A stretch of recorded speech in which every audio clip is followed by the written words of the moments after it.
Tudo começou porque acho que com a visibilidade da carreira artística eu fui convidado algumas vezes a escrever alguns textos para revistas muito diferentes, né? Até revistas masculinas, revistas sobre educação infantil, revista de música, claro, até revista sobre coisas do campo eu já escrevi também. E aí um dia um dos editores do estado de Minas deve ter lido todos esses textos em sequência e achou que eu poderia assumir uma coluna semanal. A gente não pode ficar restrito a turmas e nem a faixa etária. Acho que a gente tem a possibilidade de comunicação muito maior que a gente acha, assim. Fernanda Takai nasceu na Serra do Navio, no Amapá, mas reside em Belo Horizonte há mais de 20 anos. Faz parte da banda Patofu, cantando, compondo e tocando. Sua nova atividade é a literatura. Fernanda Takai acaba de lançar seu primeiro livro, Nunca Subestime uma Mulherzinha, uma reunião de contos e crônicas. Vamos ouvir e conversar com Fernanda Takai.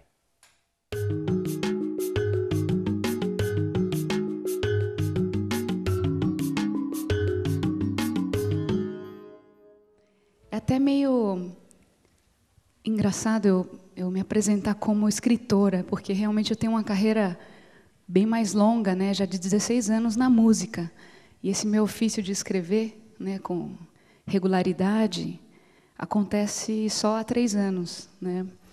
Mas confesso que eu tenho gostado, porque me colocou em contato com um universo muito grande de pessoas que extrapola o universo da música, né? A gente pensa que a música é universal, é também, mas o universo de leitores de 2 jornais de grande circulação é incrível, né? Você se comunica com muita gente.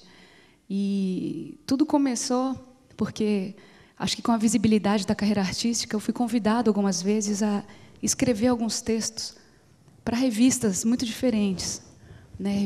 Até revistas masculinas, revistas sobre educação infantil, revista de música, claro, até revista sobre coisas do campo eu já escrevi também. E aí um dia um dos editores do estado de Minas deve ter lido todos esses textos em sequência e achou que eu poderia assumir uma coluna semanal, justamente no lugar de uma pessoa que eu sou muito fã, que é o Ziraldo, né? Então, quando ele me falou isso, a resposta imediata foi não, eu não vou conseguir, imagina, substituir alguém como ele. Mas ele me explicou que gostaria de ter no jornal uma mulher escrevendo, os colunistas, todos os outros são homens, e bem mais velhos que eu. E só o fato de ser uma mulher escrevendo, né, da minha geração, já ia jogar um outro ponto de vista sobre vários outros assuntos. E eu tinha liberdade total de temas e de formato. Poderia escrever, né, o que me viesse à cabeça, desde que fosse bom, né, porque, com certeza, os leitores são críticos e os editores são mais ainda. E aí eu aceitei com a condição de que ele poderia me despedir a qualquer momento e eu poderia também jogar a toalha, assim, falar, não vou conseguir. E faz esse tempo todo já, né, mais de 3 anos, que eu continuo a escrever. Escolhi o formato de crônicas e contos pelo próprio espaço que o jornal tem, que é meia página de jornal, e os contos e as crônicas são um tipo de leitura que cativa ou não o leitor logo de início, né? São gêneros muito amigáveis, assim, eu gosto também como leitora, então me atrevi a tentar escrever nesses formatos.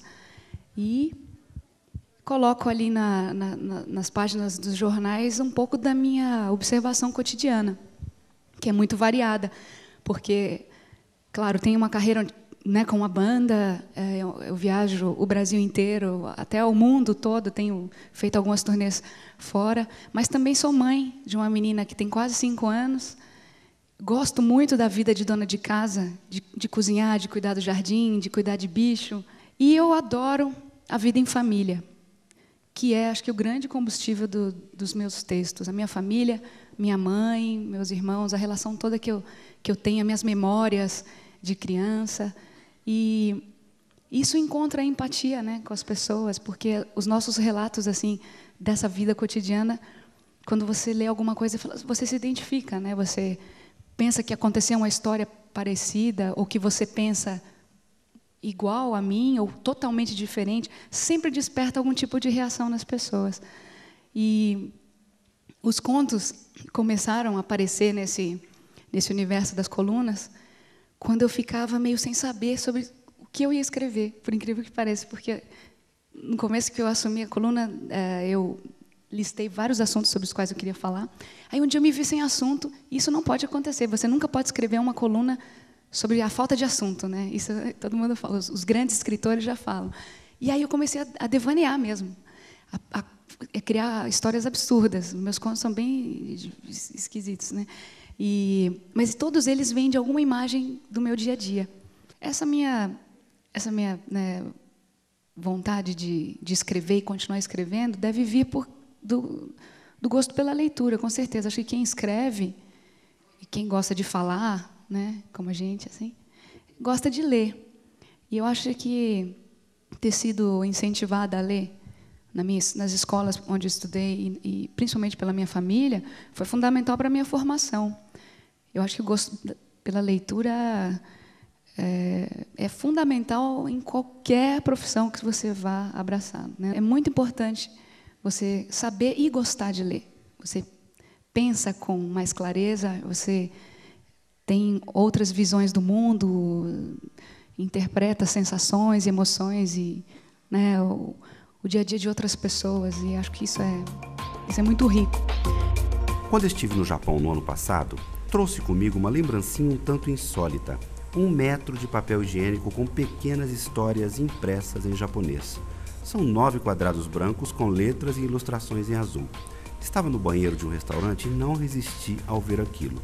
Havia desenhos de cachorros e gatos, com pequenos trechos contando alguma coisa. Bem, podia até ser publicidade de ração animal, mas eu achei inusitado.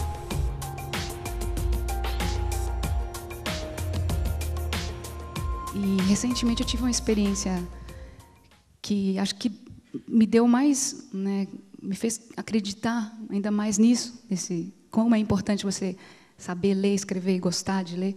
Quando eu fui ao Japão pela primeira vez, que eu sou neta de japoneses, então tem esse sobrenome Takai, que é um sobrenome japonês, e essas pessoas achavam que eu falava japonês, eu não falava quase nada. Hoje eu até estudo e não sou mais analfabeta, mas um dia eu fiquei numa cidade do interior do Japão. Meu irmão estava morando lá, mas me largou lá, eu e o John, passeando. Uma cidade muito pequena, as pessoas mal falavam inglês e não tinha sinalização nenhuma, a não ser em japonês. E eu não conseguia entrar, saber qual era o banheiro feminino e o masculino, porque não tinha nem um simbolinho de masculino e feminino, nem rosinha, nem azul. Estava escrito em japonês. Então, eu fiquei me sentindo e me percebendo como é você não saber ler, você ser analfabeto, como você fica dependente de tudo, né? E aí o que eu fiz? Quando eu voltei para o Brasil, eu quis aprender japonês. Como é que você resolveu primeiro? Não, eu fiquei esperando alguém entrar, né? Fiquei lá, morrendo de vontade de ir no banheiro, fiquei só esperando, entrou. Entrei. Aí eu poderia ter perguntado, né? Mas eu fiquei tão angustiado com aquela falta de comunicação, que aí eu pensei em voltar ao Brasil, começar a estudar o japonês para me aproximar dessas origens todas, e fiquei pensando como é importante para a pessoa saber, né? O mundo realmente se abre, né, de uma forma incrível. Parece que você está excluído mesmo quando você não sabe ler e escrever. Você está excluído de um monte de coisa. A gente fala um pouquinho das suas influências, não as influências musicais, mas as influências de vida mesmo. Quando você escreve ou quando canta, quem se referencia? É até difícil falar, mas meu pai e a minha mãe são pessoas que... Meu pai já morreu faz um tempo já. Mas eu sou muito grata pela família que eu tenho e graças a ele mesmo, a eles, né, esse meu núcleo familiar, assim, eu acho que eu sou o que eu sou, né? Durante a minha vida toda tive várias influências, né? Aquelas fases que a gente tem de criança, adolescente, e tudo mais, né? Falando um pouquinho de gosto pelos livros, por exemplo, né, que sempre em casa tinha bastante. Eu também tive bons professores e acho que isso motiva, né, com certeza bastante o aluno a leitura. Quando conheci Maurício de Souza pessoalmente em 2004, a primeira coisa que eu disse foi: parece que eu estou conhecendo um Beatle. várias pessoas da minha idade e das novas gerações aprenderam a ler com os gibis do Maurício e, por meio de suas histórias, tomaram contato com a diversidade geográfica e cultural do nosso país, além de receberem boas doses de diversão. Então, ainda novinha, eu pensava, esse Maurício podia ser um Beatle de tão bom que é. Acho que eu fiz uma ponte que todo mundo faz, né? Você passa dos gibis ali, das histórias em quadrinhos, para Monteiro Lobato, Cecília Meirelles, né?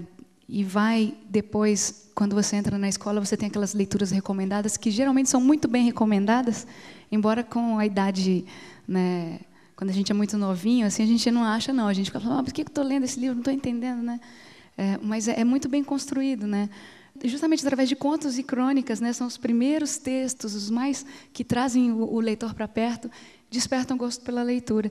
E aí você vai ler os contos e crônicas do Drummond, do Sabino, só para falar, né, do pessoal mais chegado. Mas isso tudo é muito importante. E quando você vai entrar na faculdade, que você tem aquela lista de livros obrigatórios e tudo mais, que você também acha que, nossa, estou perdendo tempo, ler. Não é, não. Depois você vai ver mais para frente, tem muita coisa que você vai reler e vai pensar que, na época que você lê, você estava só pensando em responder algumas questões, né? E são livros muito bons, realmente.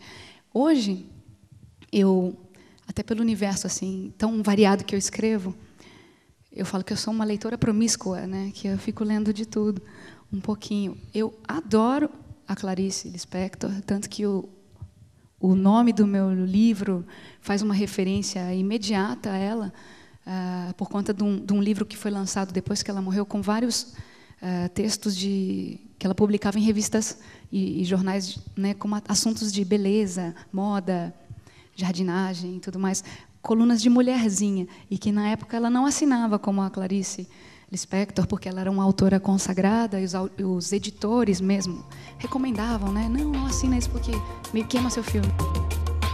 É um livro de mulherzinha à primeira vista. Correio Feminino vem numa capa rosa com bolinhas num formato quase de revista.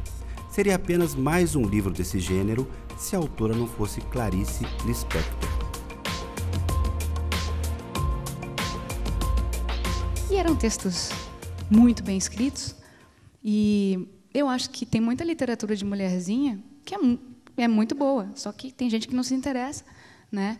E eu não tenho medo de me autodenominar uma mulherzinha, né? Embora eu acho que esses textos que eu faço, eles são lidos por muita gente, homenzinhos, homenzões, mulherzinhas e mulheronas, mas eu acredito muito assim nesse potencial das mulheres que estão à nossa volta e que ficam meio invisíveis, porque a gente está muito acostumado com elas. A maior parte dos textos que eu escrevo, eu tento falar mais de outros assuntos. Eu gosto de falar de alguns artistas de que eu gosto, assim, para mostrar que eu sou fã também de outras pessoas, né? Então, antes de ser cantora ou qualquer outra coisa, sou gente normal que tem os seus ídolos, né? Que nem eu falo no livro aí, né? Eu peço autógrafo mesmo com as pessoas que eu gosto. Assim, a gente encontra, fala, tira uma foto, me dá um autógrafo. Eu faço isso. Quando eu vou a algum show de um artista que eu gosto, eu levo o disco na bolsa e vou lá, fico na fila, peço para fotografar, assim. Eu gosto muito dessa dupla americana, que é sempre lembrada por suas canções românticas e pela doce voz de Karen. No fim dos anos 70, uma prima mais velha gravava para mim, em fitas cassete, alguns dos seus artistas preferidos. Entre eles estavam os irmãos Richard e Karen Carpenter. Eu os ouvia mais do que os outros, naquele ritual de voltar a fita o tempo inteiro, até ficar com medo que ela se partisse de tanta repetição. O tempo passou um pouquinho, até o dia em que vi no Jornal Nacional um anúncio da morte daquela mulher que provavelmente possuía uma das mais belas vozes do mundo.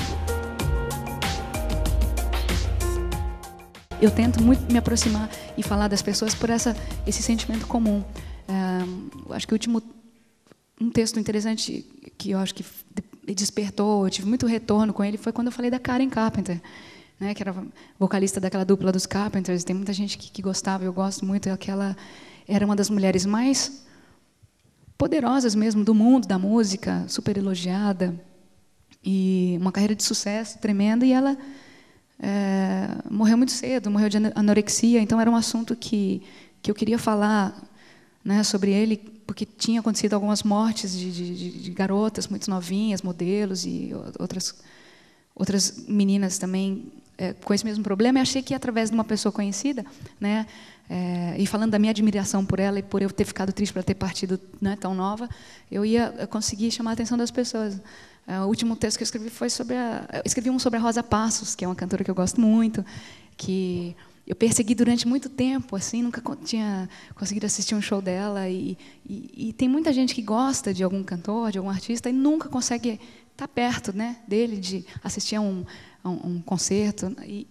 E quando eu finalmente vi a Rosa, assim, eu fiquei imaginando, nossa, eu acho que eu tenho que escrever sobre isso, porque é muito emocionante você realizar esse tipo de sonho, que é totalmente humano, né? Totalmente. Todo mundo tem esse sonho. Queria assistir o show de não sei quem, ou queria chegar perto, né, de um ator de TV ou de um escritor, um dançarino bacana. Então, como é que foi essa transição, Fernandinha, de compor em grupo, né? Fernandinha da banda Patofu, e normalmente as composições eram com mais uma pessoa, para agora que é compor sozinha. Amanhã, por exemplo, você tem que escrever a coluna, né? Escrever coluna de jornal requer uma disciplina, né, bem rígida, assim, porque você tem que entregar o texto no prazo marcado, tem que ser publicado. E eu sempre fui muito responsável, né, a minha vida toda. Assim, eu sou a irmã mais velha lá de casa, né, nasci no dia 25 de agosto, né, então, assim, já viu que virginiana. Então eu preciso, eu tenho tudo que eu aceito fazer, eu quero fazer direitinho. Então, nesse tempo todo, eu sempre quis não desapontar as pessoas, meus leitores, nem nada. Claro que tem textos que são piores uns que os outros, assim. Claro que, de vez em quando, acontece de eu mandar um texto e ser barrada no anti-spam, assim, do jornal, que eu mandei de algum outro computador, ou de algum cybercafé, quando eu estava viajando, alguma coisa assim. Mas né, você tem que manter isso e procurar sempre pensar que ali do outro lado tem uma pessoa que muitas vezes está esperando para ler o que você escreveu, né? E esse ofício de escrever realmente é muito solitário, mas em casa, eu confesso, como eu tenho além de ser um grande companheiro, assim, o John é um grande letrista e um grande escritor também. Eu acho que ele até merecia ter uma coluna no meu lugar, porque ele escreve muito bem. Então, eu sempre falo para o John dar uma lidinha, assim, até dedico a ele no começo do texto, eu falo, John, dá uma lidinha antes de eu mandar, né, antes de apertar o último play ali. Mas, algumas vezes, ele até me fala, olha, acho que você escreveu você quis dizer isso com essa frase? E aí eu falo, não era isso que eu queria dizer. Aí fala, então, olha, os seus leitores vão ler assim, porque eu li assim. Então, esse tipo de cumplicidade, eu acho bacana ter. Para o querido John, que sempre lê meus textos antes de todo mundo e já me poupou de alguns vexames. Falando em música, ainda insistindo mais um pouquinho nisso, como é que você está vendo o futuro da música com a história do MP3 e vende música, não vende CD, não consegue show, essa coisa que se transformou o mercado da música depois da internet? É curioso, assim, porque hoje em dia acho que nunca se consumiu tanta música, né, quanto nesses tempos que a música está no telefone, está nos milhões de canais a cabo, na internet, e toda a produção cultural, seja até para ambientar qualquer coisa, tem a música. A música é muito importante, né? É trilha sonora mesmo de vida. Mas tem uma dificuldade em se arrecadar com a música, principalmente os artistas, né? Os compositores.